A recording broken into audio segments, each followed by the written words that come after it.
দ্বিতীয় অধ্যায় দুলৰী অশ্বত্থামাৰ শিৰোমণি কটা। সৌনক মুনিৰ প্ৰমুখ্যে ঋষিসকলৰ আগত সুতমুনিয়ে পৰীক্ষিত ৰাজাৰ জন্ম কাহিনী কবলৈ আৰম্ভ কৰিছিল। সুতমুনিয়ে কৈছিল, যেতিয়া কুৰুক্ষেত্ৰত যুদ্ধ হৈছিল তেতিয়া অযুত প্ৰমত্ত হাতীৰ সমান বল থকা ভীমে দুৰ্যোধনৰ উৰুভংগ কৰিছিল। সেই যুদ্ধত অষ্টাদশ অক্ষৌহিণী সৈন্য আছিল আৰু সকলো যুদ্ধত মৃত্যু হৈছিল। সেয়ে অশ্বত্থামাই কৌৰৱ ৰজাৰ প্ৰীতি সাধু বুলি দ্ৰৌপদীৰ 5জন পুত্ৰৰ শিৰ কাটি বধ কৰিছিল। দুৰ্যোধনে সেই খবৰ পোৱাত অশ্বত্থামাক বংশচ্ছেদ কৰিলা বুলি গালি পাৰিছিল আৰু দুৰ্যোধনে দুখতে প্ৰাণত্যাগ কৰিছিল। অশ্বত্থামাই দ্ৰৌপদীৰ 5 পুত্ৰক নিৰ্দাক্ষে বধ কৰা শুনি দ্ৰৌপদীয়ে পুত্ৰশোকত বজ্ৰপাত পৰাৰ দৰেই হৈছিল। পুত্ৰশোকত চিঞৰি চিঞৰি বিলাপ কৰি মাটিত বাগৰি পৰিছিল।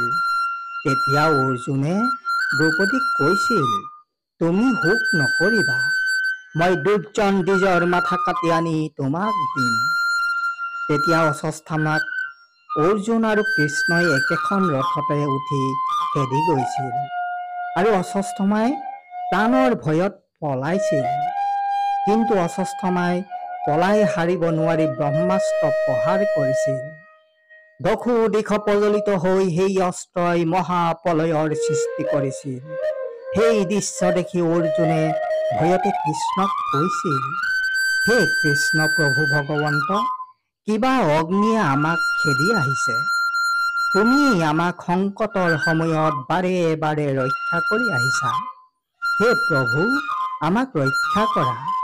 তোমাৰ চৰণ বিনে আমাৰ গতি নাই। তুমি পৰম পুৰুষ, তুমি জগতৰে মহেশ্বৰ। মহা সুখে তোমাৰ চৰণত শৰণ লোৱাজনৰ তুমি পৰম বান্ধৱ হোৱা। মই তোমাৰ চৰণত শৰণ লৈছো, মই তোমাৰ কিংকৰ। আকাশক ছানি অহা সেই ভয়ানক অগ্নি কি হয় কোৱা। তেতিয়া কৃষ্ণই অৰ্জুনৰ কথা শুনি কলে, শুনা সখা, এয়া অদ্ভুত নহয়। প্ৰাণৰ ভয়ত অশ্বত্থামাই ব্ৰহ্মাস্ত্ৰ প্ৰয়োগ কৰিছে। সখা, তুমিও ব্ৰহ্মাস্ত্ৰ প্ৰয়োগ কৰি সেই অস্ত্ৰ নিবাৰণ কৰা। কৃষ্ণৰ কথা শুনি অৰ্জুনে গাণ্ডীৱ ধনু ধৰি মহাবলে ব্ৰহ্মাস্ত্ৰ লক্ষ্য কৰি ব্ৰহ্মবাণ প্ৰয়োগ কৰিলে।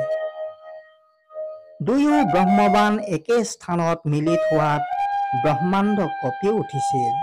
সেই স্থানত সকলো পুৰি ছাই হৈ গৈছিল।